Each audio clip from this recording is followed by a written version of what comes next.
Welcome to the Infinite Women podcast. I'm your host, Alison Tyra, and today I'm joined by Amy Jane Humphries, PhD student at the University of Liverpool, to talk about the Hanoverian rise to the English throne and royals Caroline of Ansbach and Augusta of Saxe-Gotha. It's great to be chatting about the Hanoverians today because they don't, despite still, in a way, being on the throne, they don't get a lot of airtime. So when we think about the Hanoverians, it's basically we're looking at kind of 1714 right the way through to more or less 1837 when we've got Victoria in full swing. Although it's important to really remember that Victoria was a Hanoverian too. And many of the ways she behaves is very much like her immediate ancestors. So there's a really lovely line that we can draw through. And George the First is the direct ancestor of our present king, Charles the Third. So they are still all technically Hanoverians,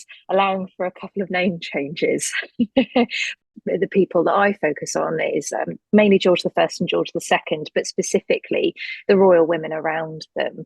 Because what's quite interesting about the early Hanoverians is that they don't rule alongside a queen for very long. So Caroline of Ansbach is there for about a decade before she sadly dies. But the rest of the period from 1714 to 1760, taking out that decade, they are alone, these kings. And what you get instead is the Princesses of Wales really coming to the fore and fulfilling that role of queen that's going unfulfilled. So for me, it's a really interesting period because it's a bit of an odd situation because they're a new dynasty. They get brought in after the death of Queen Anne because they are kind of the closest Protestant relatives that the Stuarts have. Everybody else, and arguably the better claimants, are all Catholic. And that's a big no-no for the British at this time. So the Hanoverians, the main thing they've got going for them is that they're really, really Protestant. It's completely kind of unimpeachable. And then they are a big family. So George the First, when he first arrives, he brings over the future George the Second, and then Caroline and their children, her and George the Second's children, follow along. So they're big on numbers, and anybody kind of familiar with the later Stuarts will know that they very quickly ran out of heirs, unfortunately. So we kind of go from, it's a similar situation actually to Elizabeth I and James I in a way. You kind of get your last regnant queen childless, and then an incoming dynasty that's really fecund and is big on numbers. So it's a really pivotal change, but we don't pay them enough attention. So they're fairly understudied and not very well known, unfortunately. It's interesting that, as you're just picturing this giant, massive family tree of basically the entirety of European royalty, and they're just crossing off like the Catholics and people who may not have worked for other reasons. So, like, how far down the line were the people who ended up coming to the throne? Yeah. I like that image actually of them literally just sort of rolling it out on a big table and going, okay, who have we actually got here? So what you had at the end of the Stuart period is you had the direct descendants of James II, which was Mary II and Queen Anne. When they got to Queen Anne, that was the end of the line because James II's heir and son, who we kind of more colloquially know as the Old Pretender, was a Catholic. They were, that sort of side of the family were Catholics, and the Catholicism was why James got booted off the throne rather unceremoniously by William of Orange in the 1680s. But what sort of was happening towards the end of Anne's reign is they were very much scrounging around for Protestants. And so they went back up the tree and they went back to Charles I because Charles II famously didn't really bother to try very hard to have legitimate children. Not for lack of trying on Catherine of Braganza's part, I might add. She really did have a hard time with that, but he left kind of a plethora of illegitimate children and nothing really else. So they couldn't go to Charles II. That was a non-starter. So they had to go back again to Charles I and look at basically who was left. And what came out of that was his sister, who was Elizabeth of Bohemia. So James the First's daughter, and she is an extraordinary lady for sure. She marries the Elector of Palatine quite early on in her life, and they are elected. It doesn't last very long to the Kingdom of Bohemia, which is why she's always known as the Queen of Bohemia or the Winter Queen, because they rule. But I think it's just over a year, if that. It's sort of one winter, and then the Habsburgs catapult them out, basically, and they spend more or less the rest of their lives, and certainly her life after her husband's death, sort of around Europe, trying to get the throne back, really unsuccessfully, ultimately, which is sort of for them. Things change later on for the children, but what she has is a really large family, which is fantastic. So Elizabeth of Bohemia is a great option, but the problem is quite a lot of their children end up converting to Catholicism as well. Uh, so you've got kind of a Protestant heiress that you can kind of go, brilliant, we can follow this line down with the pencil and tick off who's available. But really, what happens is by the time you get down to it, some of her children have died, or they've not had children themselves, or they've just had illegitimate children, really unhelpfully. And then you get down all the way to Sophia of Hanover.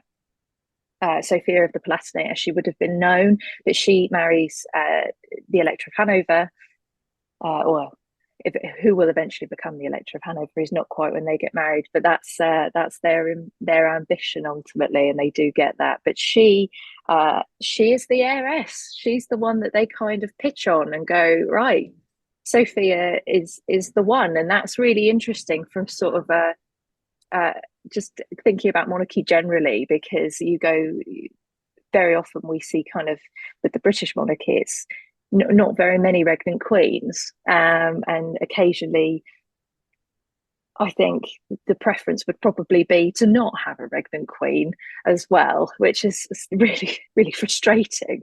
But certainly in this case, they land on Sophia, they decide on Sophia.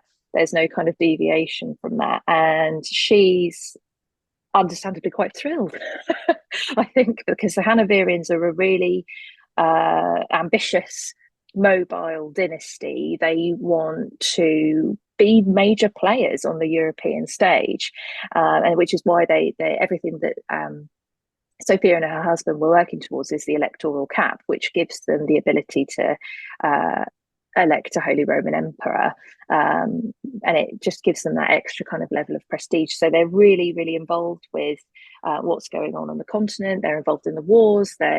It's really a really interesting time. And then when the kind of sense that actually there's going to be something else on the horizon sort of comes through, it's even more exciting. And for Sophia, she herself has got quite a large family behind her. So by the time Anne's getting quite unwell and it's looking like Sophia's going to take over, her son, the future George I, is he's an adult. He's got his two children. He's got his grandchildren. It's a big dynasty that they're importing.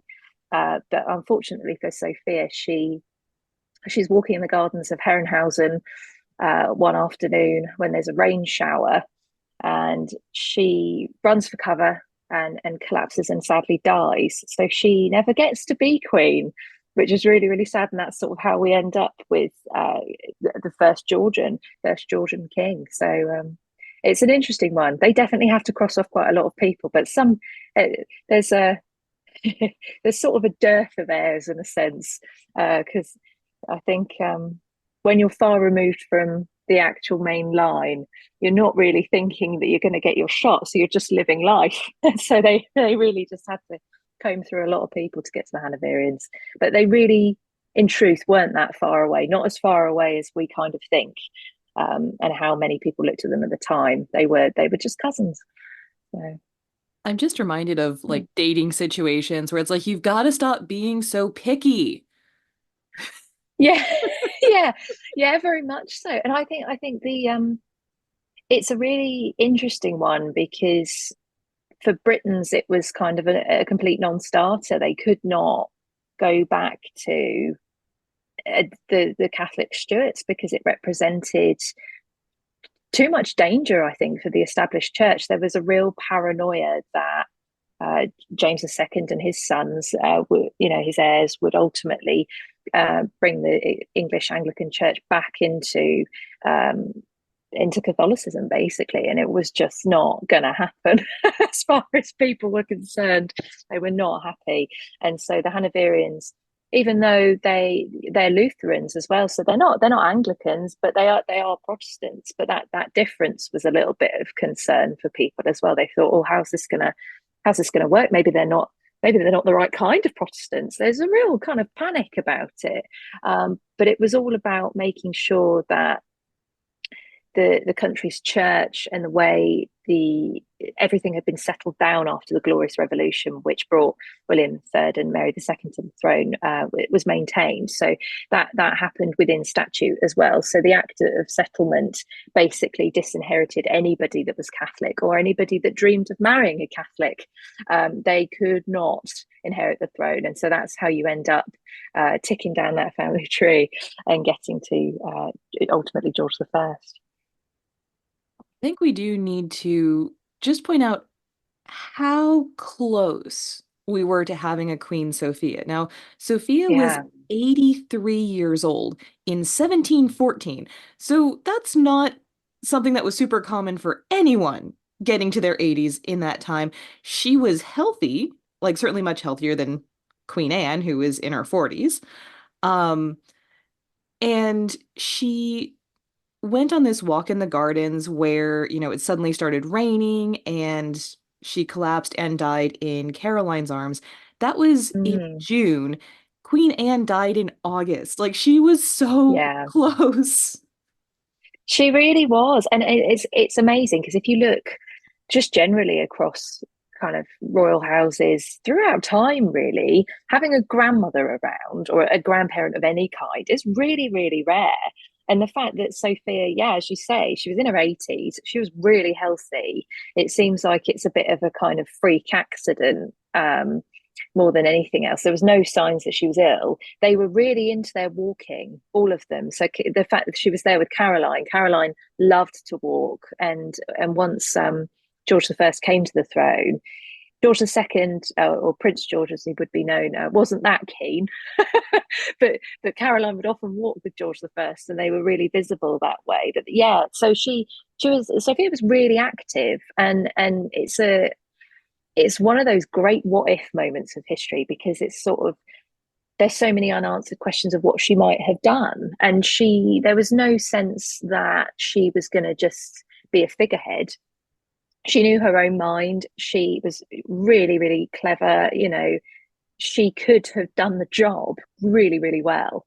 And the Hanoverians are great because they've got a kind of real sense of their own place in history. So they, very much like Anne, I think she would have been a really conscientious ruler. She knew that that was her destiny, and she'd go and do it and smash it out the park. But she, yeah, didn't get the opportunity to. But oh yeah, all very close. And so Caroline was Sophia's granddaughter-in-law. So Sophia's son is George the First, and Caroline is married to his son, George the Second. But before we get more into Caroline, I'd like to just talk about that middle generation. So, definitely want to discuss why King George the First did not have a queen on the throne with him.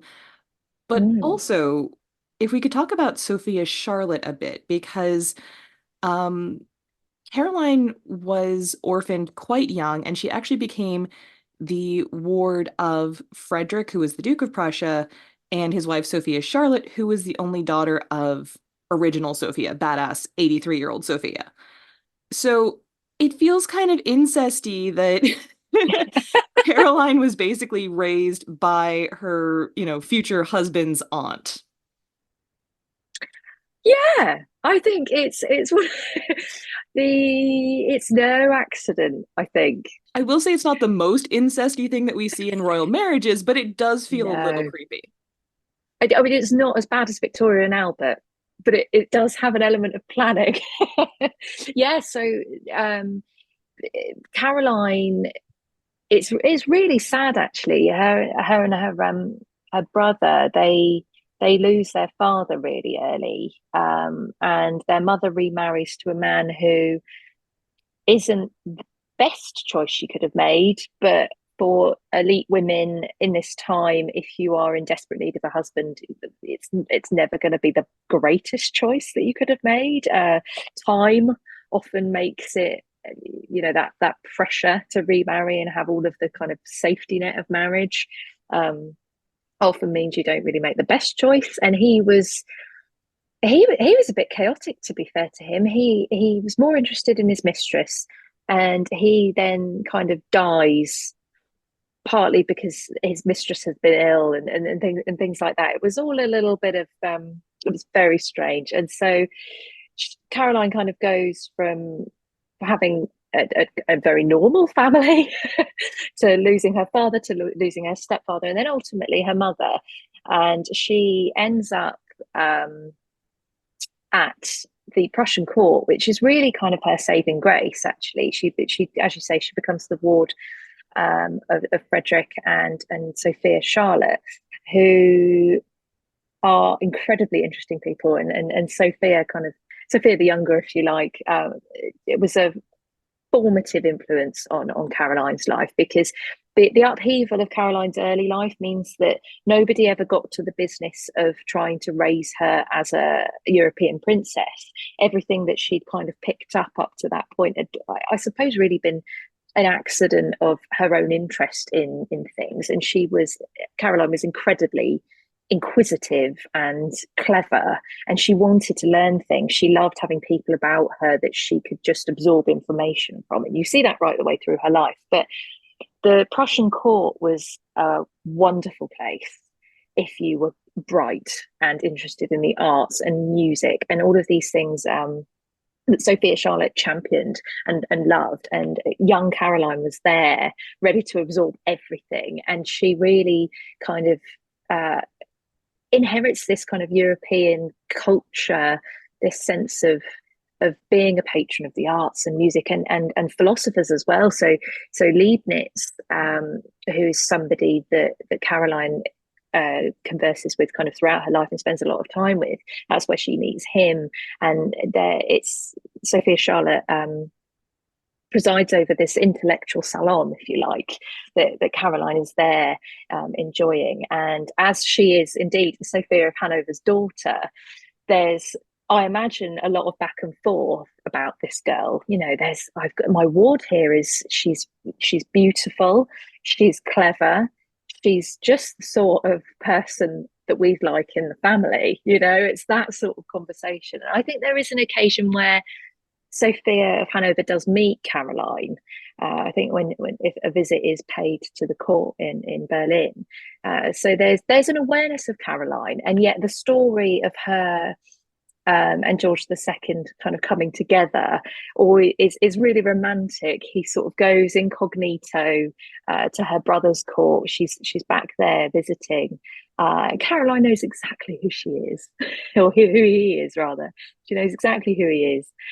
She's not fooled. George thinks he's being so clever. He's dressed up. He's pretending to be somebody else, just to get kind of a little look at her and see what she's like. And I think he's quite impulsive, Josh II, at times. When he wants something, he goes and gets it, and very much he fancies Caroline, and Caroline fancies him. It's really nice. So you don't often get love matches like that at all, especially one that's sort of half contrived. But he's certainly allowed to think that it's all his own romantic endeavours that wins her round. But she knows ultimately that it's a really good match, and as much as she brings a lot of dynastic capital to the Hanoverians, they are also very much at that time, even in the early kind of 1700s, before it's all looking a little bit more likely because Anne's ill. They know they're on course for the British throne. And so for Caroline, it's a kind of obvious match to go for. She did have another arguably better offer prior to this, but that was a non-starter as well. Okay, she could have been the Holy Roman Empress consort. Yes, yeah, she could have been.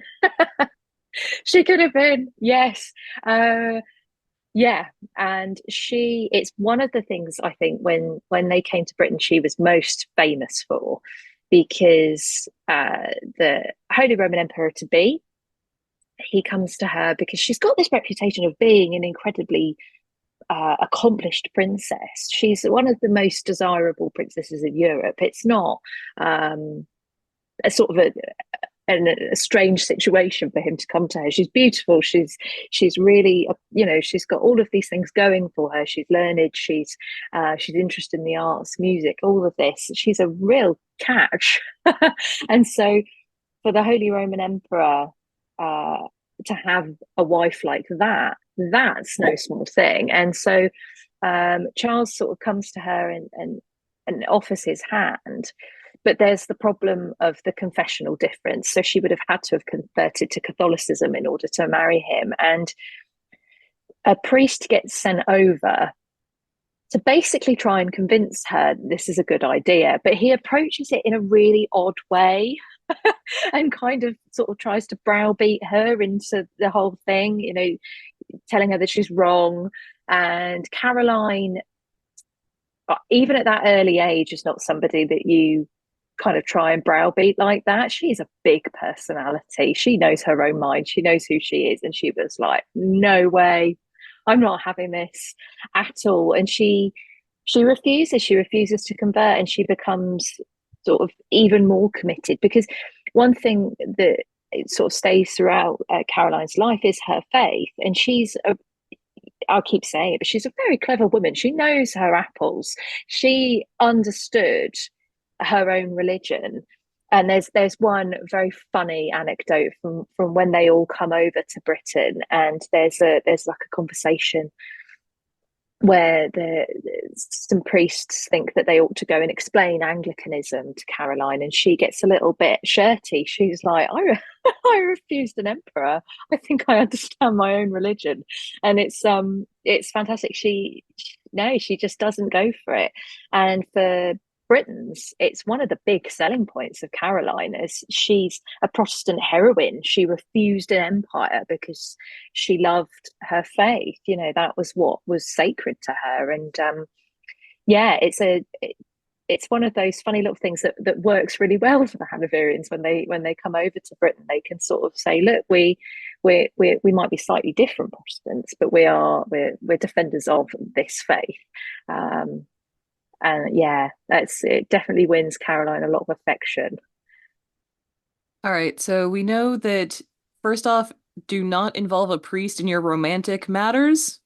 Second, do not try to mansplain to Caroline of Ansbach. But before we proceed with Caroline, so they got married in 1705. The Hanoverians come to the English throne in 1714, so she's been in the family for a while at that point. But going back to this fact that we've mentioned that George the First didn't have a queen, that doesn't mean he didn't have a wife. So there is another Sophia. So we had Sophia Charlotte, and this is Sophia Dorothea, who is married to the future George the First, but never joins him on the throne. So can you tell us where she was at the time? She, in kind of fairy tale style, was locked up in a castle.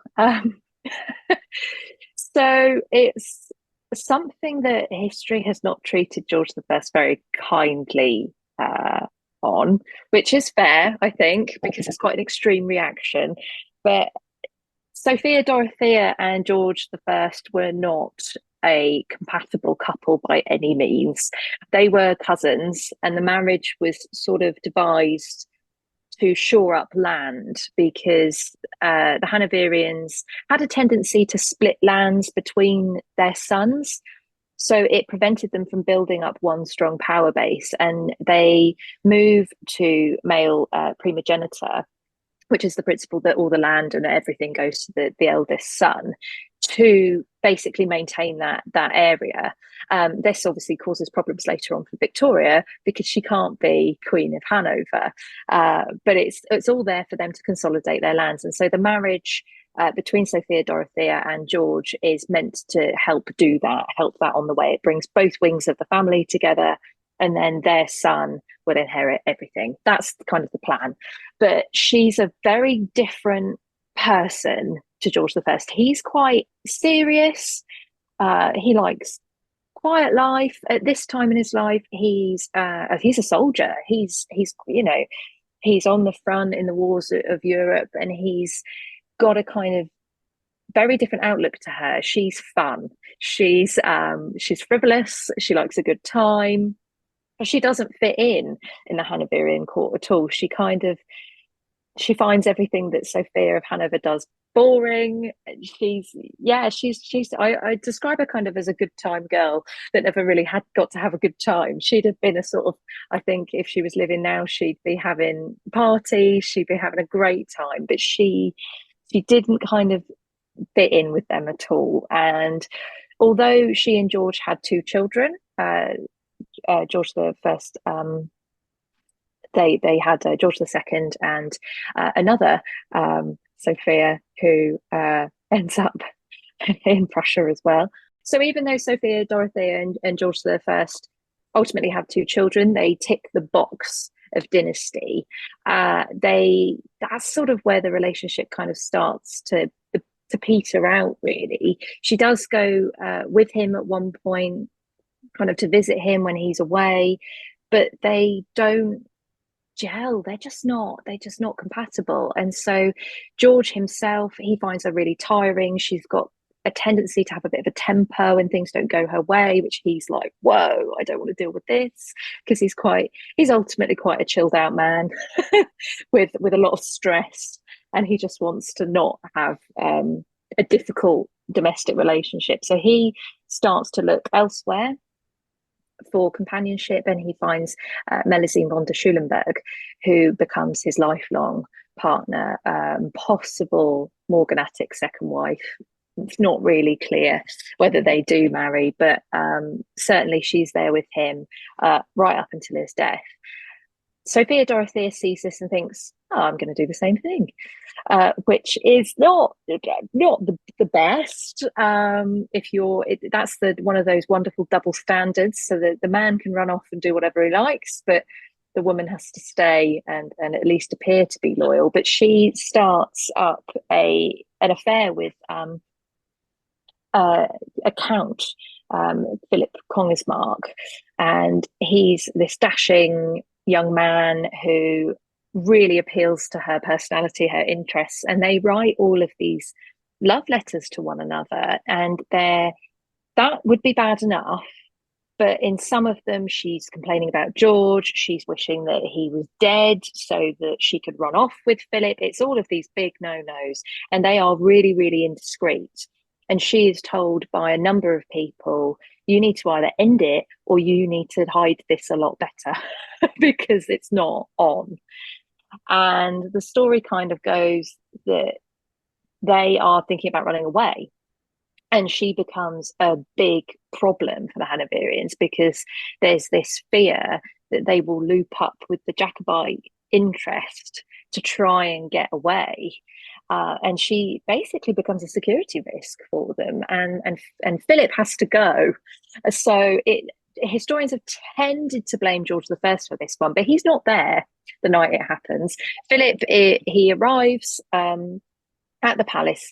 He is seen going up to the rooms that Sophia Dorothea is in so that they can have their rendezvous, but he disappears and no one knows what happened to him. And it's generally presumed that he was killed on the orders of George the First's father, who's the Duke of Brunswick, the kind of the elector at the time, because George himself's away. But yeah, so Philip. That's the end of Philip. basically, and the end of Sophia Dorothea. So she and George, after that, the fact I think if Sophia Dorothea and Philip had carried on quietly and discreetly and nothing had happened, if, no clandestine pregnancies or anything like that, if it had been quiet, I think it probably would have been allowed to carry on at least a little bit longer than it actually was. But the fact that there had to be an intervention and he had to be physically removed from the situation meant that the marriage was completely untenable. So George and Sophia Dorothea were divorced, and she was still technically a problem. She was They couldn't just let her kind of wander off, and there was an element, I think, from her family's point of view, a bit of an element of shame that this had happened, um, that she'd been this indiscreet. And so she was confined basically for the rest of her life, in a quite a nice castle. To be fair, it's not a dungeon or anything like that. But yeah, she did ultimately lose her liberty for sort of failing to play the game, if you like. She didn't adhere to the rules of monarchy, of queenship, of ticking all those boxes of being a good woman and a good wife. She, even though she had the heirs, it hadn't given her free license to do what she wanted. Um, and this meant that ultimately George came to the British throne without a wife, without a queen, but he couldn't remarry once he was here. Uh, so he reigned up to 1727 without a queen, but he did bring his mistress with him. So she presided over their domestic life. She was quite important for politicians who kind of found him a little bit maybe difficult to gauge. And this interestingly is sort of paralleled with George II and his later mistresses. The Hanoverian mistress uh, is definitely a means through which people can get to quite difficult personalities. I think the Georges could be a little bit tricky and nobody kind of knew how to maybe always phrase things, but the mistresses could smooth things over. But this meant that this put Caroline in a really odd position once they came to Britain, because there was no queen, but the office of queen cannot be vacant. Things still have to tick along for the monarchy to work properly. And so she finds herself starting to act within that boundary. So she becomes the hostess. She's involved with the church. She's the female face of the dynasty, and she's got to smooth over a lot of the instability that would have been caused by the lack of Sophia Dorothea, or the lack of any queen, really, because you need that balance between the kind of the male side of monarchy and the female side. And that's a problem that the Hanoverians had in this early period. There was just nobody to fill that void. And so the Princesses of Wales have to start doing that. Now, I think there's a through line here where, you talked about how George the First was, shall we say, introverted. He was not a super social kind of person. He just kind of wanted to have a quiet life, but that was never going to happen. And this, I believe, ended up causing some tension when Caroline and George number two are Princess and Prince of Wales, because they were the visible, the travel around and go see everyone, the social face of the monarchy. And that, just like his introversion created tension in his marriage, shall we say, it also then created tension between Caroline and George number two and King George. Yes, absolutely. The tendency for the Hanoverians to not get on with their children is really, really strong, and they've also got this real tendency to be slight kind of hypocrites about everything as well. Because George the First, yeah, as you say, he's an introvert. He doesn't like any of this. He doesn't like that everyone's looking at him. He doesn't really want to perform the role of monarch. You think about some of the monarchs that love the glitz and the glamour, like your Charles II's, like Henry VIII, really, as well. Big example of somebody who kind of loved the showy bit of monarchy. Whereas George the First was a soldier, and he was he had his foibles, but he was, I think, fairly normal for your monarchs of this period. And so it's not something that he feels equipped to do. And I think part of that may have been the lack of queen consort. I think if he'd had that partner to kind of buff it against, and for her to be able to smooth over some of the bits of his personality that maybe don't gel with the more visible part of monarchy, then it would have worked better. But yeah. But not Sophia Dorothea because she was a little too social, shall we say. Yes, although ironically, it's one of those funny things. If she had been queen, I think it would have worked really well if their partnership had been better. So I think because she was really extroverted and outgoing and fun, the monarchy, there's always this sort of saying but by the 18th century, the monarchy kind of becomes a little bit redundant. It's not the center of the world of aristocracy anymore. There are more places for them to go to have fun and be entertained and be seen and all of this. And kind of the late kind of 17th century court becomes quite dour because of the personalities that are there. And there's this sense that the Georgians carry that on. If you'd had Sophia Dorothea there, I think it would have been sparkling, it would have been fun, because she was beautiful and enigmatic and all of these things you want a queen to be. She just, yeah, if she'd have gotten there, I think it would have been a very interesting scenario. And she probably would have bounced quite well with Caroline. Maybe not they might not have had much sort of intellectually in common, but I think they both had a real sense of fun. Caroline's a fun person to be around. So was Sophia Dorothea, I think.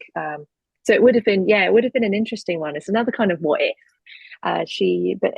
But George the First probably wouldn't have liked it. He probably wouldn't have appreciated how popular she would have been, and that's something that kind of happens with Prince George and Caroline. Is George the First hands over the social bit of monarchy to them, but he doesn't like it. It's so bizarre. He's like, I can't deal with it. Can you please do it? They do it really well. They're really popular, and he's like, I hate that. Why? Why are you so popular? You're more popular than me. And it's so bizarre because as much as it's for their own aggrandizement, that they are being seen, that they're the social heart, that they're emphasizing that they're really English. That's part of their kind of brand, if you like, for the Hanoverians, because they can't get away from the fact that they are a foreign dynasty. So they go on this big kind of PR thing where they try and emphasize that they're English. They go, oh, we've always been English. Yeah, no, we fit right in. And Caroline is really at the forefront of that. George the Second, he is, when he's Prince of Wales, very much in line with that. He changes his mind slightly when he becomes king. But they're trying to sell themselves as a British dynasty, as one. It's not an interruption. This isn't an aberration. It was always meant to go Stuart Hanoverian. This is fine. That's kind of what they're trying to get across, and create this sense of continuity, so it doesn't seem like they are kind of anathema to the British sense of being. And Caroline and George do it really, really well. But yes, this causes a lot of tension because in 1716, when George I goes back to Hanover, he doesn't leave George as regent. And George kind of takes umbrage to this, which is ironic because he will do the same to his own son later on. And him and Caroline they swan off to Hampton Court and they play King and Queen for the summer. And it's this wonderful kind of atmosphere of it's a bit of a party atmosphere. They're seen dancing, they're seen talking to people who live around Hampton Court, because it's not a built up area like we think of it today. It's still quite kind of rural around there, so they're seen talking to normal people, and people are struck by how kind of affable they are, particularly Caroline. She's so happy to talk to people. She's a real social butterfly. They dine in public, they are put on view. And that's also the year that Sir Godfrey Kneller paints their portraits, a double portrait. And that's the image of Caroline that kind of sticks. And it is a real kind of magisterial image. They are projecting the monarchy that they are going to ultimately embody. That's their plan. And yeah, George the First, he kind of gets back, realizes how well it's gone, and he's not a happy bunny. But it's all to his benefit, which is it's really funny. I think ego is a big problem. So even though he's really introverted, he's kind of like, well, I'm still king. I should still be the most important man in the room. And I think that's not necessarily unique to him in any way. I think that's just a monarchy thing. Um, yeah. And so you mentioned early on in the conversation that for these first like many years of the Hanoverian reign, they mostly didn't have a queen, but Caroline did become queen for a little while there. Yeah. So she ascends the throne with George II in 1727, and the way that they kind of market themselves in that way is very much like a continuation of William and Mary. So they put themselves as equals in many ways, and that is exactly, they do follow that model. So when George II goes back to Hanover, he leaves Caroline as regent, and that's a similar scenario with William and Mary. So when William goes to war, Mary's regent. Even though she's a regnant queen, she kind of takes that step back, but really comes into her own during those regencies. And Caroline is the same in that way. So they're very much a partnership, and I think that's occasionally overlooked a little bit, because there is a tendency to um, maybe overstate the extent to which Caroline influenced him. I think we can minimize George II. We can fall into the trap of kind of making out that he's a bit rubbish and she was running the show. He has a tendency to be a bit rubbish because he's human. We all can. But Caroline, and certainly this was the perception at the time, that Caroline was kind of behind everything, that she was yeah, effectively running the show. And I think she certainly was highly politically active through George II, and certainly through Robert Walpole, the Prime Minister. But they were a partnership. They always did things together. She would always defer to him. And whenever anything happened, if there was ever a conflict, so in 1717, during the kind of famous falling out between George I and his son, Caroline, when the Prince and Princess of Wales are basically expelled from the palaces, George I says to Caroline, "You can stay," because the children were going to remain with him. He says to her, "You can stay here." But she goes with George. She will pick him every time. Even when later on, and they're having issues with their own son, Prince Frederick, she doesn't side with Frederick at any point, even if it's kind of, and she's clever enough to see that history is sort of repeating itself, and she probably knows that George II is being difficult, but she views Frederick as an adversary, her own son. It's really sad, but she sides with her husband, even if there's times at which probably in her heart of hearts she knows Frederick's a little bit right, that maybe George II is being a little bit out of order. She's always his partner. Okay, Frederick does suck though, and we'll get more into that when we talk He about does. his marriage with Augusta. He does suck. All right, just to be clear, Frederick sucks. He I have Yeah, strong feelings yeah. about this. He had Uh, really good taste in art, though. So if we're scraping the barrel of good things about Frederick, he had a good collection.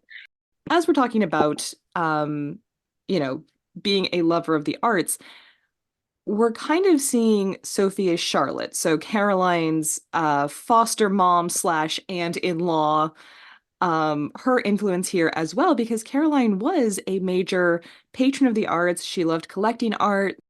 In terms of Caroline's role as kind of a restorer of the royal collection, if you like, she's incredibly important because she creates a visual lineage, if you like, that links the Hanoverians to effectively kind of the Tudors. She likes to draw the line between them and her own dynasty to sort of, again, get this sense across that this is about continuity, not about kind of change. They're not an aberration. This is what it was always meant to be.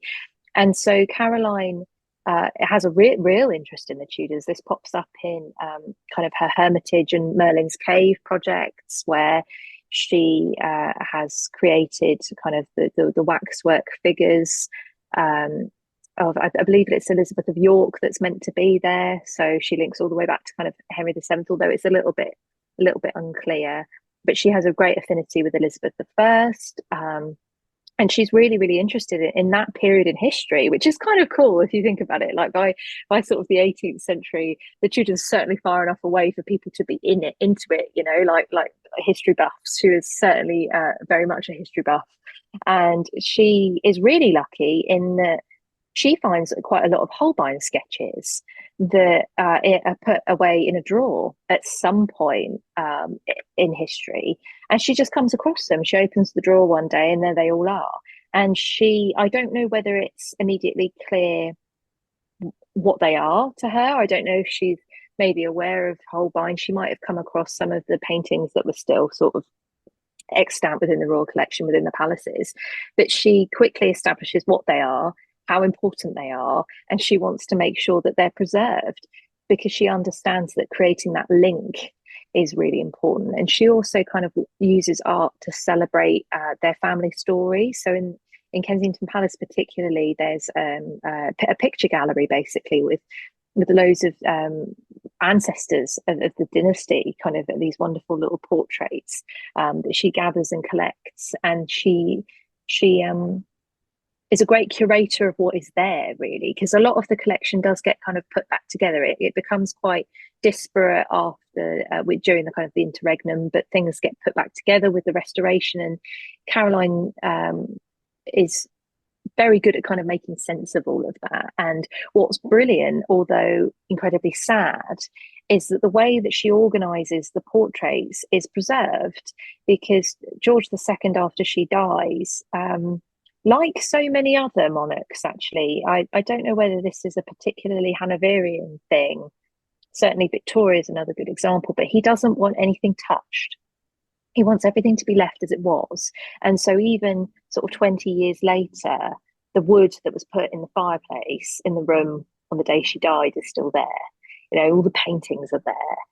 It very much reminds me of kind of Victoria and Albert, and the fact that the water would be brought to the room and all of that sort of things. You know, the routines were maintained even though he had died. And so when picture cataloguers came to the palaces, like George Virtue and other people, they were preserving in the 1740s and 50s and 60s the paintings as they were in Caroline's time, how she'd sort of arranged them. And that's incredibly interesting that we have that kind of record. But she was also, in terms of her own image, she was quite interested in how she was projected to the public within portraiture. So that I mentioned the Godfrey Kneller portrait earlier. That's really, really seminal because it kind of creates a quite interesting parallel almost with Elizabeth I, because we have that kind of that mask of youth thing going on by the time we get into her later reign. Well, this sort of happens for Caroline as well, interestingly, and it's partly because she dies prematurely, so she doesn't age within her portraiture. But the Godfrey Kneller image is so kind of all-encompassing, and it permeates all of the images of her that follows, that she never really seems to change. She's always the same. You can always kind of see that continuity of image within Caroline's portraits, and that's then transferred into print media that were made really widely available for people, particularly in the capital, really cheaply as well. For people with kind of disposable income, they were easily acquired. And so there was a kind of overriding image of Caroline and of what she looked like, and therefore what a Hanoverian queen was like. So it's through Caroline's image you get a really kind of strong idea of what she was trying to do with her own kind of reign, but also with the Hanoverians generally, to create those links to maintain this sense that they were a British dynasty, that they weren't an exogenous dynasty, that they'd always been there, they were always meant to be there. So the artistic element with Caroline, it's absolutely kind of a love affair with art for her. And it's a trait that she shares with Frederick, which is what makes their bad relationship quite sad, because together they probably would have been formidable in putting together kind of the collection. Frederick's own collection was really fantastic. I think he was probably the most interested member of the royal family since Charles I. Charles I had been really interested in art, and Frederick had kind of inherited um, that interest. So yeah, it's a wonderful, wonderful thing. And Caroline's involvement with the royal collection in sort of putting it together in a way that to make sure that it's kind of her descendants and people that everyone that came after her, consorts, etc., had something kind of really wonderful to work with. Yeah, she was a fantastic patron of the art. And she also had a big interest in science. And she was also one of the things that she is somewhat remembered for is that she actually did a lot to promote vaccination in the early days when this was still a radical concept.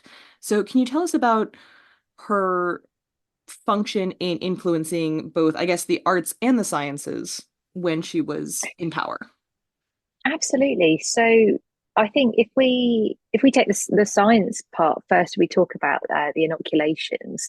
So Caroline is remembered for championing smallpox inoculations, and it seems kind of a bit run of the mill for us now these days. We've all probably at some stage in our lives had a vaccination. It's kind of part of the course, but this was revolutionary. This was absolutely revolutionary, and one thing that I think we've got a really limited appreciation of is how devastating smallpox was.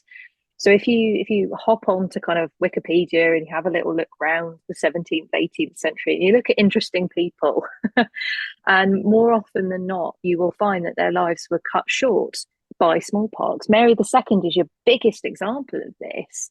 She really sadly died of smallpox, really young, and that changed the way William ruled. And there are so many other people in this period who are struck down by smallpox, and it's something that was seen as inevitable that you get it. It was sort of like a little bit like, I guess, the common cold in terms of frequency. Certainly not as it was infinitely more deadly, but in terms of kind of this sense that it gets to winter, you're going to get a cold. Eventually, you are going to experience smallpox. It was a horrible part of life.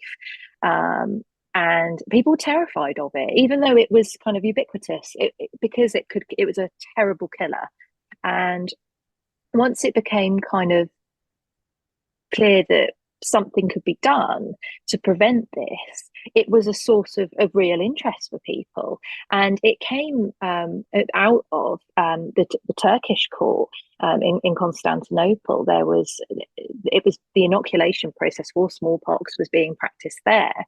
And Lady Mary Wortley Montagu, who is a brilliant kind of commentator and poet of this period, her husband was the ambassador out there, and they'd had their children inoculated. They'd seen it done.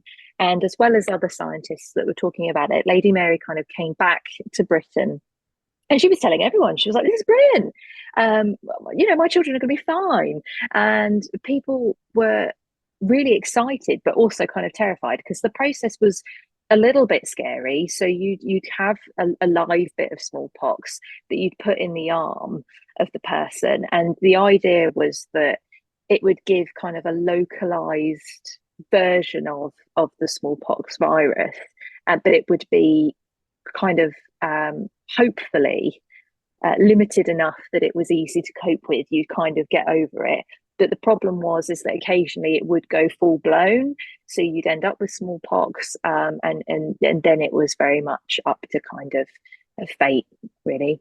But also, just in case anyone's not aware, like they weren't using sterile needles to do this. Like this involved knives and biological matter, shall we say? And also, I'm not sure where we were at with germ theory at this point, but I feel like there was also a good chance that people could have caught infections that were not the smallpox because stuff wasn't necessarily being properly sanitized. No, absolutely. And yeah, so you could have a whole host of issues to come out of it, never mind smallpox, although that was the big one that they were worried about. But ironically, Caroline, she was really into regular bathing. So she understood hygiene really, really well. And all the royal children actually were really regularly bathed. So the Hanoverians were a little bit ahead on that kind of very low bar of hygiene. But that was the way the period was. And so yeah, so even though it's not a vaccine as we would know it, it's actually still a really dangerous procedure. And Caroline was kind of, she had seen what happened with their eldest daughter. So Princess Anne in about 1720 caught smallpox. She did recover, but it was horrendous. And Caroline, when her children are ill, the amount that she loves them comes out really, really strongly. And I think it would have really distressed her to see Anne ill like that. And she kind of has this resolution where she's like, well, if there's something that I can do about it, then I'm going to. But she's aware that inoculations, again, yeah, as we say, for a whole host of reasons, maybe not the safest thing. So she decides that what needs to happen is effectively clinical trials, but it's not the sort of clinical trial that we'd think of today. They instead pick quite a number of prisoners from Newgate, one of the infamous prisons, to try the inoculation on. And then that kind of goes sort of interestingly. And then they kind of have a second sort of clinical trial on some foundlings from the foundling hospital. So these are orphaned children, which, yeah, it's not at all ethical. Or it certainly wouldn't be allowed today. Not even 50 years ago, I don't think. It's horrendous. But once those trials are done, Caroline's sort of chuffed. It's all kind of worked out quite well. So then the royal children are inoculated, the eldest ones. So Caroline and Amelia are inoculated, and then the later children born to Caroline are inoculated too further down the line. So yeah, she certainly champions it, and she is well remembered for it. And there's kind of a medical treatise that are dedicated to her about inoculation, and very much, I think it's one of those sort of elements where you see monarchy kind of leading by example on things, and it happens kind of even today, really, where things will happen where monarchy are leading the way in its slightly kind of interesting, out there ideas that we might not consider the norm, but 10 years later will be. And certainly, yeah, as we get further along, smallpox now we don't have to deal with, and that all sort of started at that point, which is great. Yeah, but I feel like they often leave out the like experimenting on orphans part. They do, yes. It doesn't really fit in with our kind of ideas of Caroline being kind of saintly and ahead of her time in that regard. But no, it's definitely not not what we do today, and possibly not even something that maybe everybody would have been comfortable with at the time. But then it shows you um, how life was viewed, I suppose, and how certain lives were cheaper than others, which is certainly a problem in this period. The fact that they thought they could is really, really sad. Um, I mean, to be fair, I think you definitely see that perception as well that, poorer people's lives are not worth as much as richer people's lives. We see that in any number of different socioeconomic situations around the world. So unfortunately Absolutely. that has not gone away, though I would hope that experimenting on orphans is not being done anywhere at the Yeah, moment. I hope that's gone away. Good grief. Can't Oh, say for sure, but we hope. Um, Now, going back to my thesis statement that Frederick sucks. ah, So, Frederick is Caroline and George's son, obviously, and he is married to Augusta. So, how did Augusta end up in this family? I love the way you phrase that. How does she end up being subjected to this You have family? to assume that at some Yes. point she looked around and was like, how did I end up here? How did this happen? Yeah, I think probably the day she got married and like walked in and saw the tension and everyone arguing over chairs, I think she was probably like, oh God, why has this happened to me? I was Wait, happy. were Uh, they actually arguing over chairs at the wedding? yes, yes, they were. So at the wedding dinner, there was an argument over because what chair you sat in denoted your status, and if you had a chair with arms, it was sort of the ideal. But if you were on a stool, it wasn't as prestigious.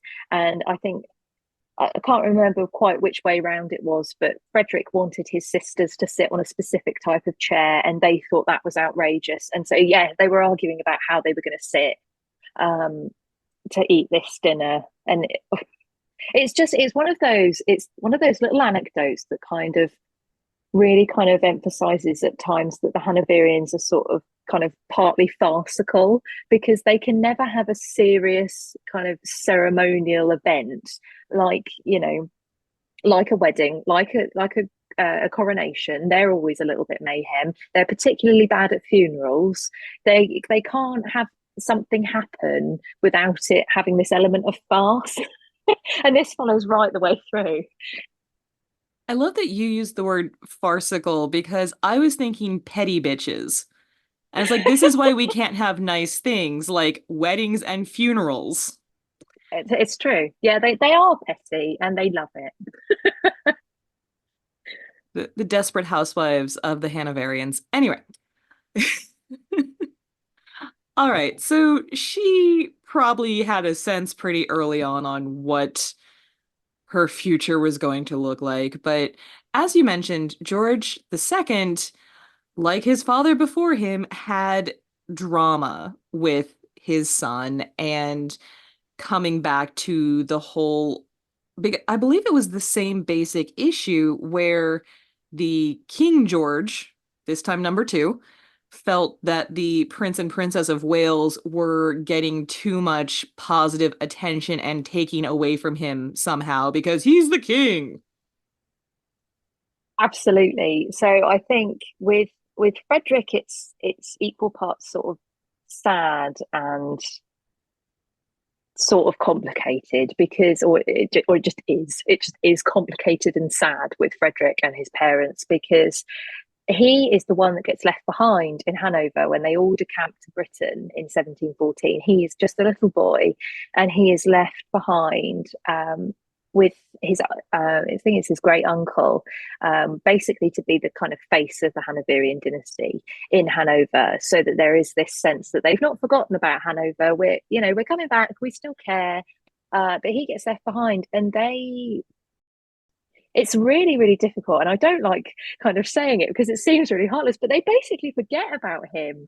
And it's they kind of, particularly when they have Prince William, the Duke of Cumberland, they are they're over Frederick. He's away, he's out of their minds, and he kind of grows up with the one member of the family, the immediate family, that he sees most often is George the First.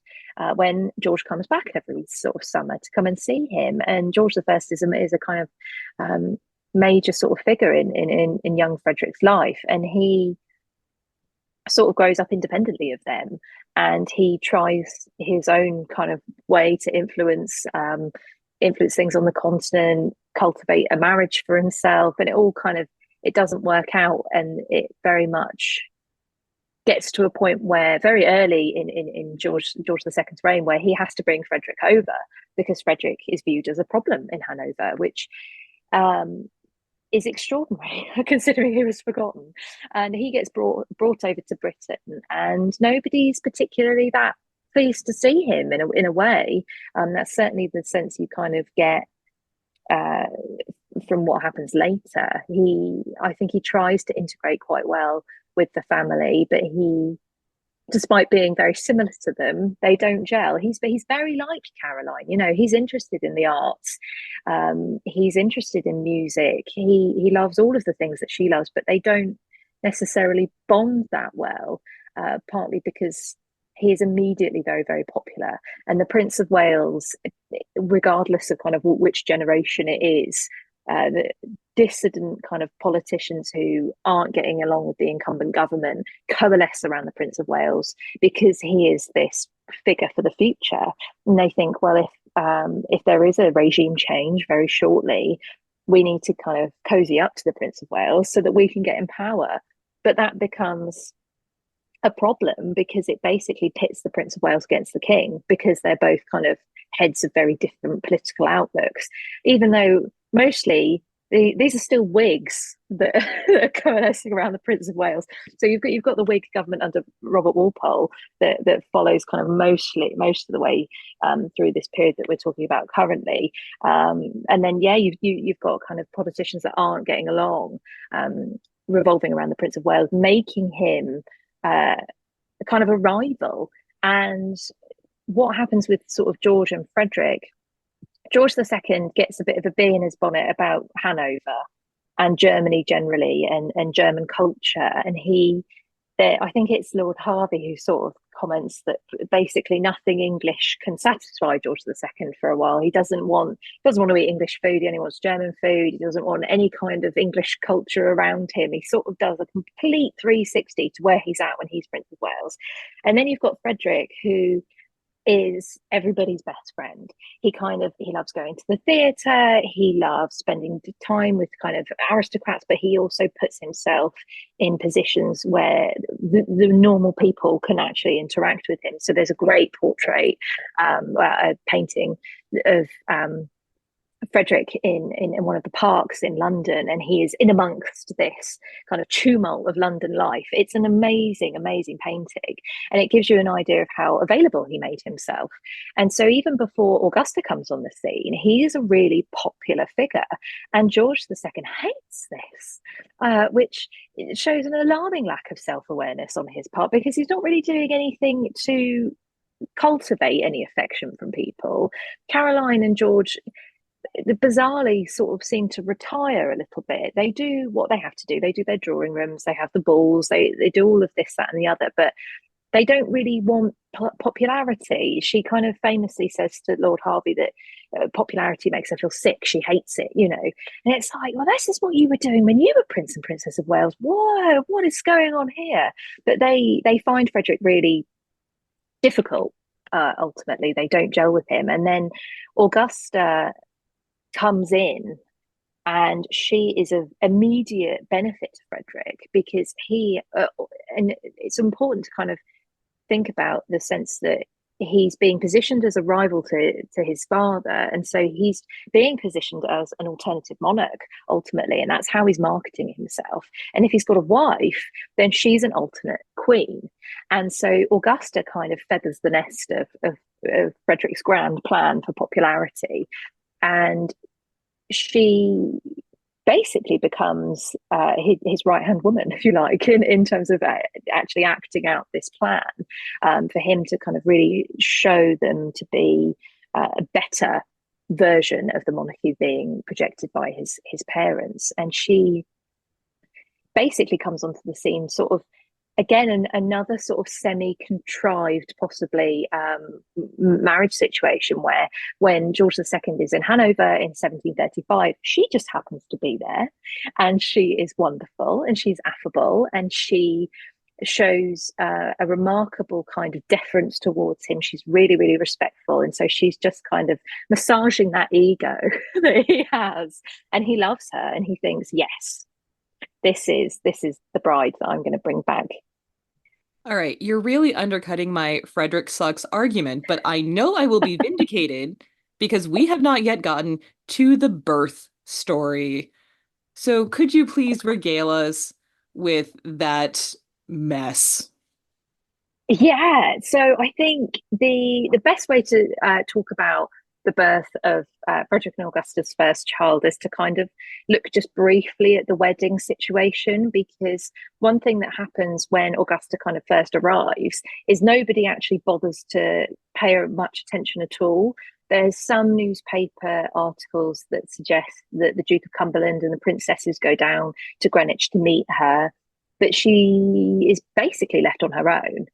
Frederick goes and sees her a couple of times, but there's this real kind of frothy reception, and that is reasonably sort of smoothed over at the wedding. George and Caroline are very nice to her. They help her out, but George then immediately after the wedding wants to go to Hanover, and he basically tells Frederick and Augusta that they're not to leave the palace that Caroline is in. They're not to do anything. He's not. Frederick's not left as regent. And they're trapped basically. George II effectively kind of snips their wings in terms of their ability to be agents of their own destiny, to cultivate that popularity. He knows they're going to be a really popular couple, so he even on the wedding day, he makes Augusta take a particular route to St James's Palace so that not too many people will see her. I'm sure the streets were still packed, but it wasn't the kind of procession that you'd have expected. And that's because he knows she's going to be really popular. There were thousands of people in Greenwich Park the night she arrives, just wanting to get a glimpse of her. It was really, really exciting.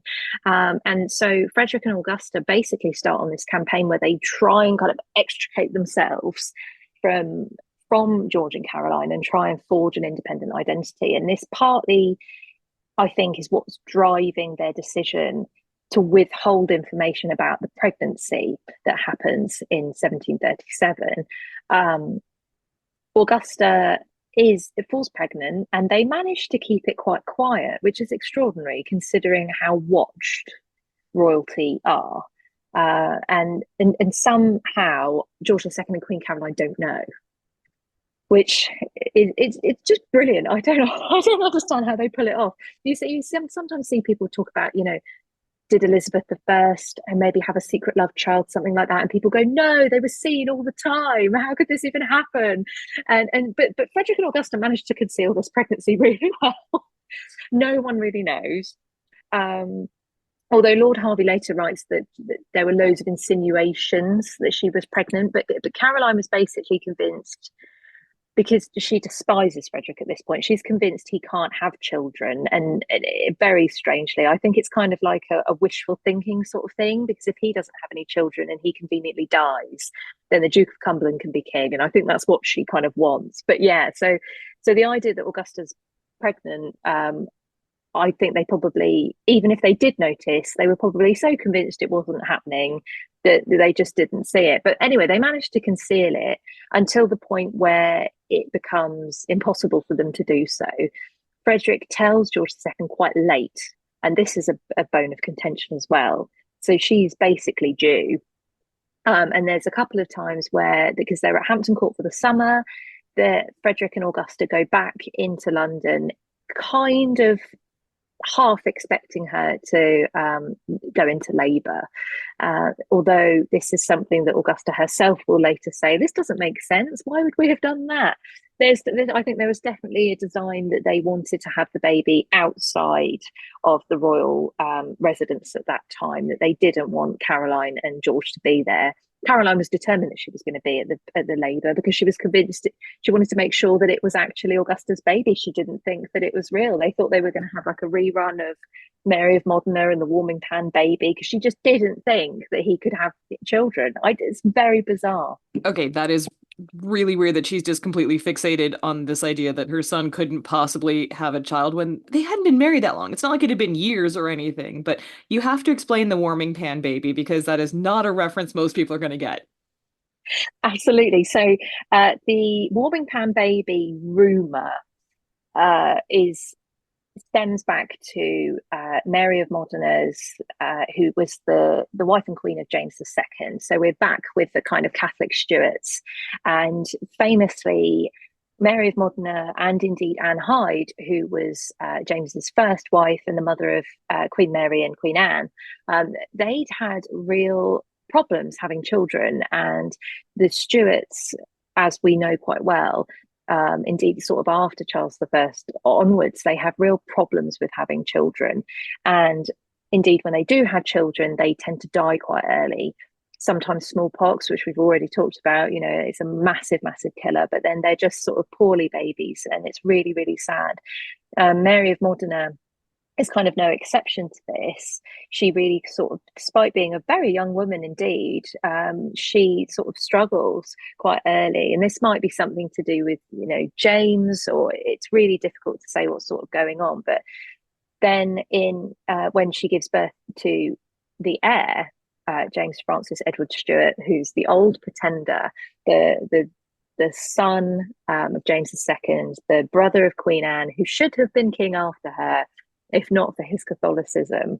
He's a healthy baby boy, and nobody can quite believe that this is her child, because all of the other children that had kind of for the last sort of 20, 30 years have been born have been really sickly.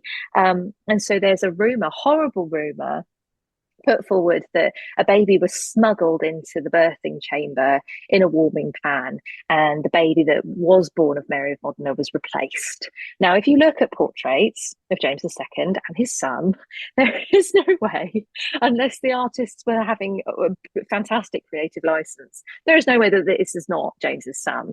He's the spitting image of him. And Mary of Modena, indeed, she goes on and has a daughter as well. So later on, after they've left Britain. So but it's an extraordinary moment, and it's a birth that completely changes the face of British history, because that is what then engineers the Glorious Revolution and ultimately leads to the Hanoverians taking over, because this is the baby that would create a Catholic dynasty, and that cannot be allowed to happen. And for some deeply unknown reason, Caroline, and I think it is partly because she just didn't want Frederick to be their heir. She would have much rather had the Duke of Cumberland as their heir. She was convinced that this was what was going to happen, and so she had to be there to make sure. And Frederick and Augusta were quite understandably, I think, probably a bit put off by this, and probably kind of thought, no, no, you're not going to be there, just to be really strange and kind of, yeah. I don't think maybe they wanted that level of animosity there, so I think they were very much planning to kind of remove Augusta from the tense situation at Hampton Court. And the night that she actually goes into labour, they are at Hampton Court, and it all seems to happen really, really quickly. Now, Augusta had been a bit sort of poorly during the day, and perhaps they should have acted maybe a bit sooner, but it's a really kind of ridiculous scene to start all of the ridiculousness that follows. But while Augusta is being carried down the back stairs by, I think it's one of her ladies, and then the dancing master that's been teaching Frederick different things, they've kind of got her by both arms. They're kind of carrying her down the stairs to try and get her out of the palace. And upstairs, while this is all going on, the king, the queen, and the princesses are all playing cards, and they've got no idea that this bizarre situation is unfolding. And basically, what the decision is made to take Augusta to St James's Palace. And this is actually, if you put it into Google Maps, it doesn't look that far, but that's because there are extra bridges that weren't there in the 1730s and better roads. It's quite quick to get there now, but back then it would have not been a small journey, and it would have been on really uncomfortable roads. And this poor young woman, and she's not old at all, she's sort of 17, 18 years old, she's in labor, she really needs to actually go and lay down and be somewhere quiet, but she is thrust into this carriage, and it thunders across London towards St James's Palace, and they get there, and it's basically a miracle that she survives.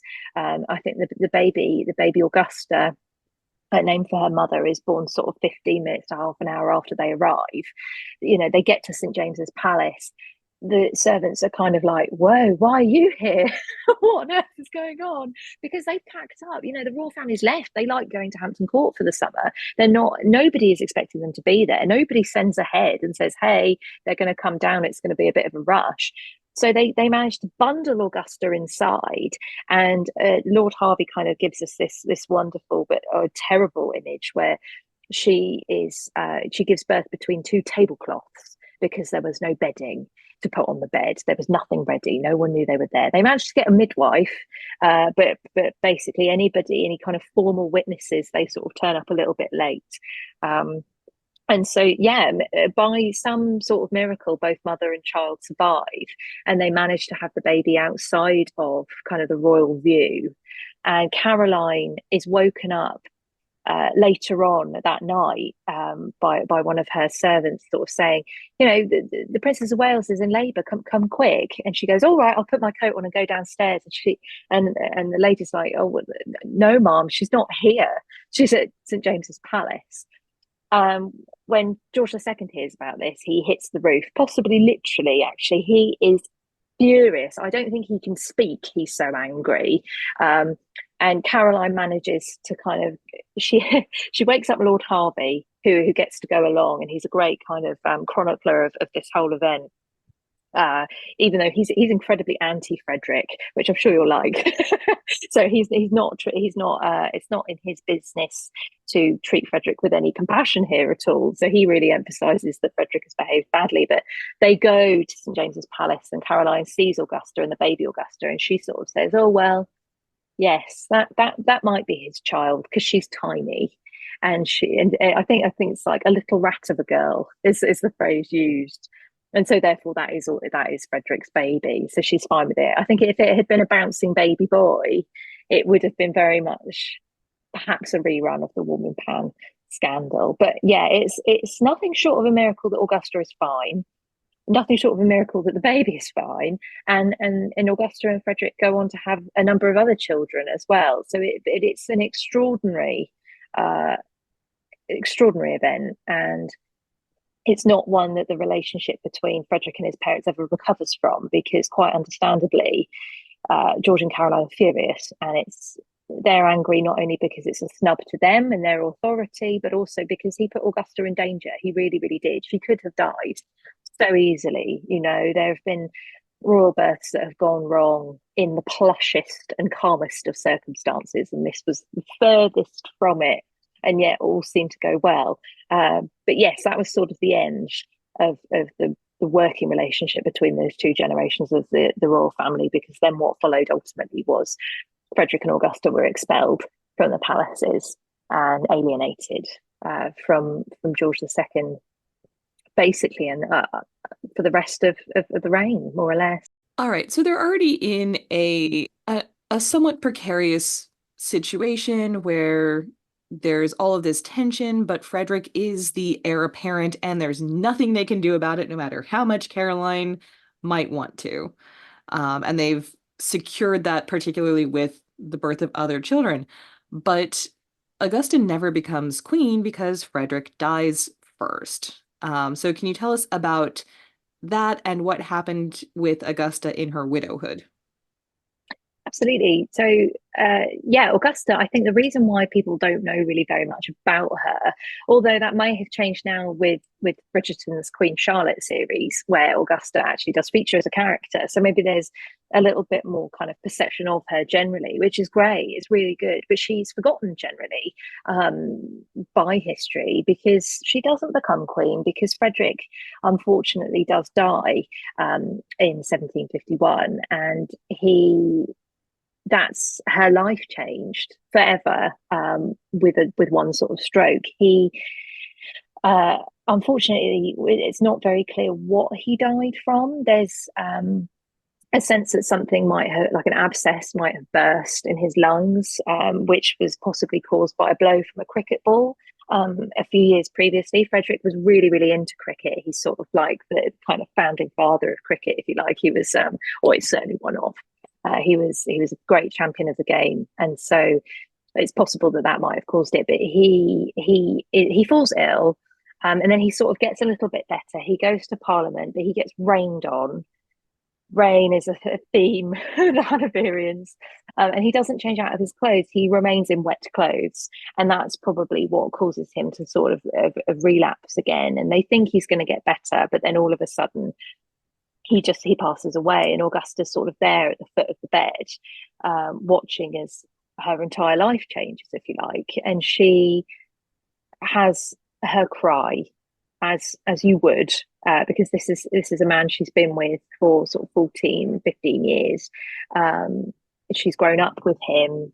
They've had many children together. It's a good relationship that they've had, and she does weep, but then she dries her tears, and it's kind of, she gets her game face on, and she says to the servants, and to the Earl of Egmont, that she needs his letters, and she has all of Frederick's letters sort of brought to her in several different chests, and she goes through them and she burns them, and she prunes. It's so sad for historians, but she prunes the historical record and removes anything potentially incriminating that would threaten her position, that would threaten the position of her children, because at that point, and that's what makes it kind of so tragic in a way, and you can see it in the portraiture leading up to that death, that Frederick and Augusta felt really close to the throne. George II was getting quite elderly, he was getting quite ill. And there was a sense as you get into the 1750s, late 40s and 50s, that actually the crown's coming their way soon. And it does show in the portraiture they're confident that they know exactly what sort of monarchy that they're going to project. And that is just snatched away in an instant. And then all of a sudden, Augusta has to pivot from being a future queen to now having to raise the king, who and this is the young George III. He's just a little boy, and he suddenly has to be prepared for his future, which again seems really really close. I don't think there is a sense that uh, George II is kind of expected to last much longer. He does until 1760, but there is a feeling that it could happen at any moment. And so for Augusta, this is really, it just shatters her world. I don't think there's any kind of way we can, as tough as she is, and I think you have to be really, really strong to be able to kind of have that emotional reaction, but then put that all away and have the political kind of survival instinct kick in. She's an incredibly strong woman, and she knew what she needed to do to maintain her custody of the children, because she was very worried that George II would take them away from her, which was well within his rights to do. He could have, and it's exactly what George I had done with his children. And it was well within his rights to kind of take the future George III under his wing and kind of help him prepare. But Augusta manages to manage the situation in such a way that George II is quite moved by her. He doesn't seem to actually care that Frederick dies. I think somebody tells him at court, and he's sort of he's completely kind of unreactive about it. He doesn't. It sort of shows how little Frederick meant to him at that point. But he's quite moved by Augusta. I think George II always liked Augusta, even when the couple were at their most removed from him. He always liked her personality, and so she leans on him and she makes him feel for her and basically convinces him to leave the children with her, and so she secures the future for her family in that way. And it's also important to remember that she was pregnant at this time as well, so she has her last child after Frederick's death. It's a really traumatic thing to happen to her, to happen to anyone actually, but to be pregnant as well. It's enormous that what actually takes place, and she manages to create a situation in which she comes out on top. But then she is left really to pick up the pieces and try and raise a king in the way that she and Frederick kind of viewed monarchy. And Augusta, I think, was aware that this was a challenge, because as well, it's quite sad in a way, and it shows it sort of continues. Whereas Frederick was at odds with his parents, George II was at odds with his father. Frederick and Augusta, George III was not their favourite by any means. It was his younger brother who was the favourite, and they were kind of sort of underwhelmed by George. And I don't think, again, it's interesting, isn't it? Because Caroline didn't want Frederick. She'd have rather had the Duke of Cumberland as her heir, and possibly also Frederick and Augusta might have passed over George. But George was what they had, and George was what she had to work with. And so she picks the Earl of Bute to basically be his confidant, his tutor, his mentor.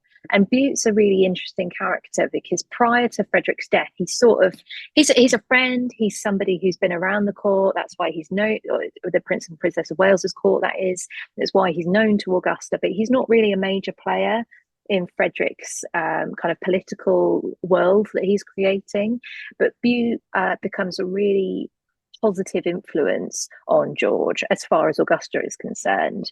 And he is a real kind of emotional crutch for the future George III. And that's partly why Bute comes to the fore when George becomes king, because it's somebody that he can trust. And the problem, which is repeated actually sort of generationally, is that George III has a really limited exposure to the rest of the aristocracy. Augusta doesn't want him to be friends with boys his age because they're dissolute and they drink too much. They're kind of whoring and gambling, and it's all this terrible kind of activity that will ruin him and make him a bad king. But actually, it alienates him from his own peer group, and the same sort of thing happens later on. You get it with Victoria, you even get it kind of with George V. Really later on, there's a tendency to kind of keep the royal children away from these bad influences, but it makes them sort of alien from the people around them. And then that's kind of how you end up with George III relying really strongly on Bute.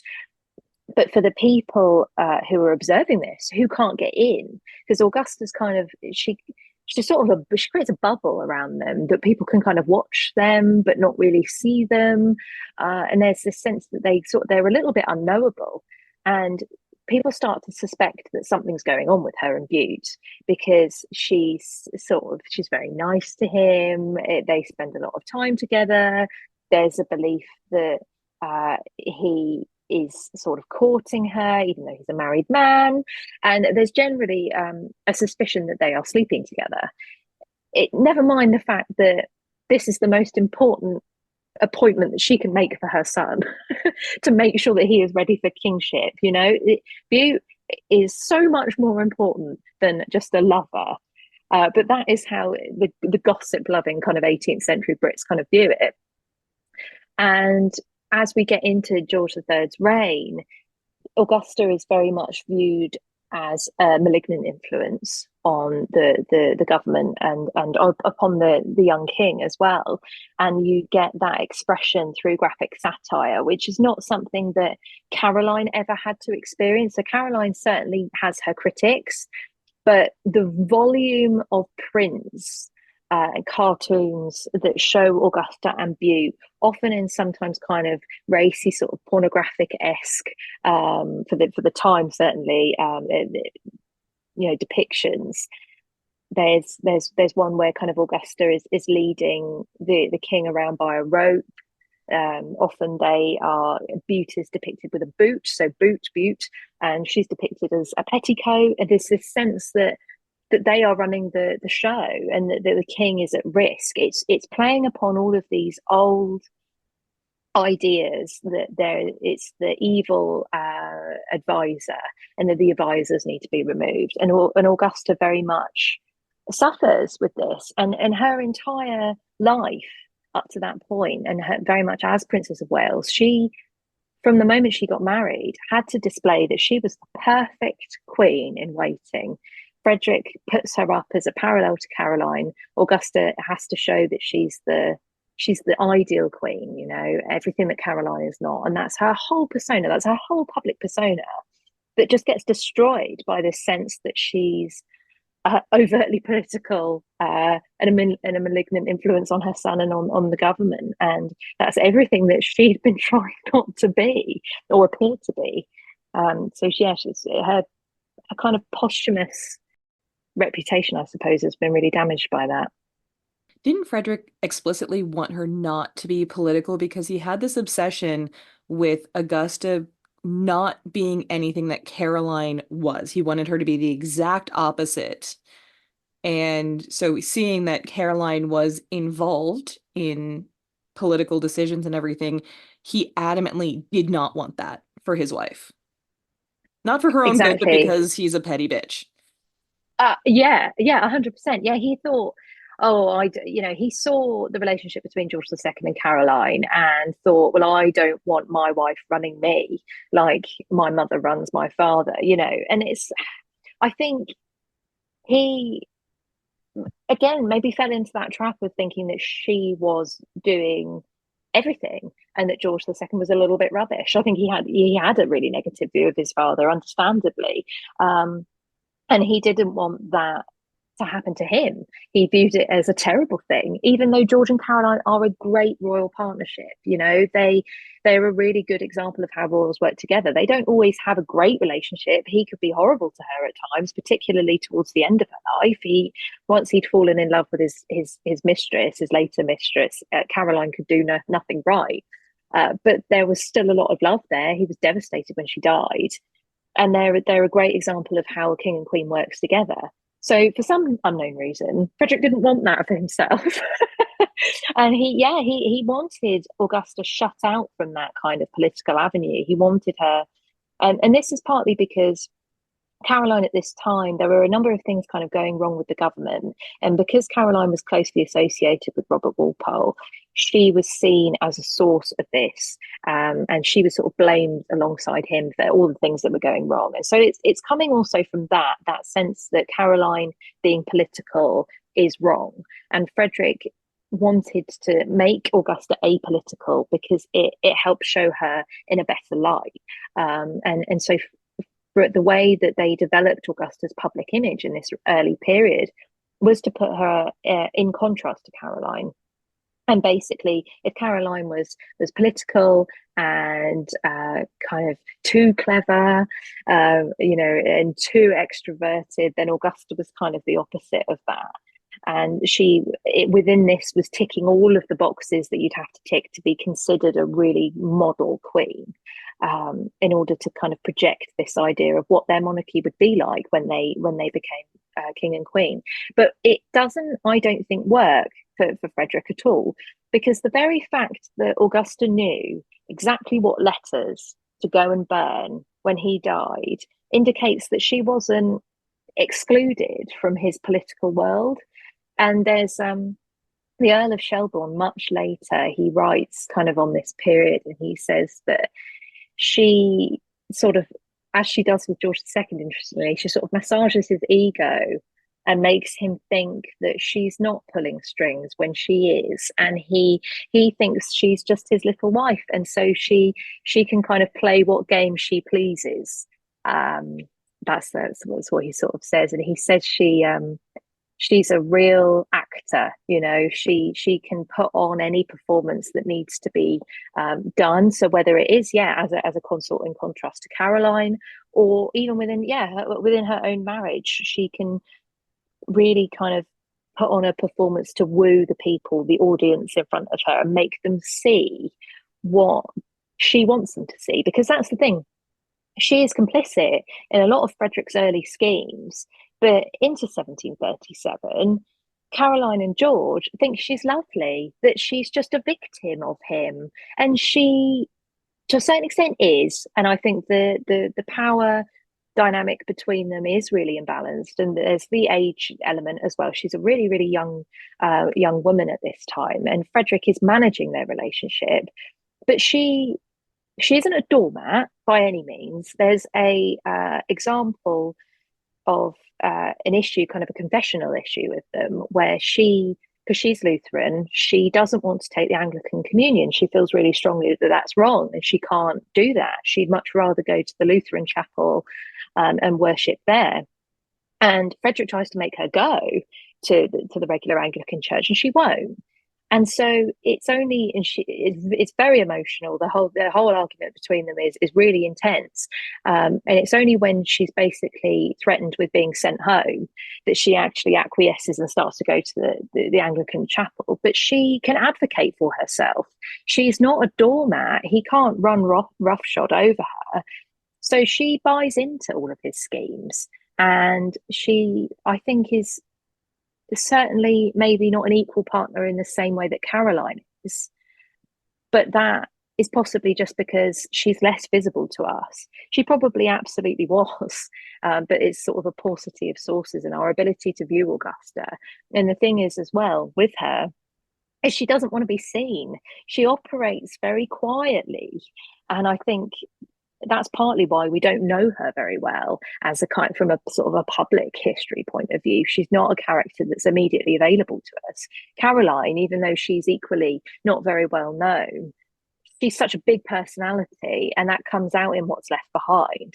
Whereas Augusta, I think, was very good at pruning her letters, and she doesn't leave that much of herself available to us. Although, there's still quite a lot of her collections, and sort of the evidence from her gardens and the things that she put together. There's those elements of her personality, and that's certainly something that she can indulge more in once she's a widow. But she is a little bit lost to us, partly because of Frederick being again a big personality and sort of hiding her a little bit, but also partly by her own design. Well, I think something that we're touching on here is we view the word manipulation as inherently negative, but for a lot of women throughout history, manipulation is the only way that they had any form of power. And I also don't think manipulation is inherently bad. People manipulate each other all the time in positive, neutral, and negative ways. Like, being professional at work is a form of manipulation because if I told my boss what I really think, I would not have a job. No, that's not true. I love my boss. Love you, Katie. Um, she doesn't listen to my podcast. It's fine. Um, but point being, we all act certain ways to get what we want, and that's not an inherently bad thing. That is how society functions. That is how people function in social interactions of any kind, whether it's professional, whether it's personal, whether it's royal. And so I think Augusta, from everything you've said, she's a survivor. Yeah, 100%. Yeah. And that's what makes her such a compelling character, I think, because she's a survivor from the word go, because she's transplanted from her home in Gotha. She is fairly secluded there, although when the marriage is sort of first announced, and there are people sort of sent over to go and retrieve her, she's dining in public, she's put on display. It's not the same as being plonked into the British court, where there's people sniping, everybody's watching you, somebody's looking for something to go wrong. It's a really kind of charged atmosphere, and it's very different from anything that she would have experienced. And she couldn't speak a word of English as well, which is really important to remember. She was a teenager. She couldn't speak the language. Her French was sort of passable. It's always I think Lord Harvey's to blame for this one. It's sort of said that she couldn't speak French and she couldn't speak English. She could only speak German. She could speak French. It just wasn't brilliant, because Lady Irwin is sort of sent over to be one of her companions. And in her letters that she writes back to her father, she sort of says, "Well, my French isn't very good, and the princess's French isn't great, but we're kind of getting there with talking to one another." And then it's basically her mother's fault, because Augusta's mother thinks that, well, the Hanoverians have been on the throne for basically 20 odd years. So surely everyone in Britain speaks German. I don't need to teach her English. That's ridiculous. It's a very bizarre assumption that she makes. Yeah, so she sends Augusta with fairly ill equipped, and she has to adapt really quickly. She has to learn English very quickly, and she can by sort of 1738 when they're in Bath.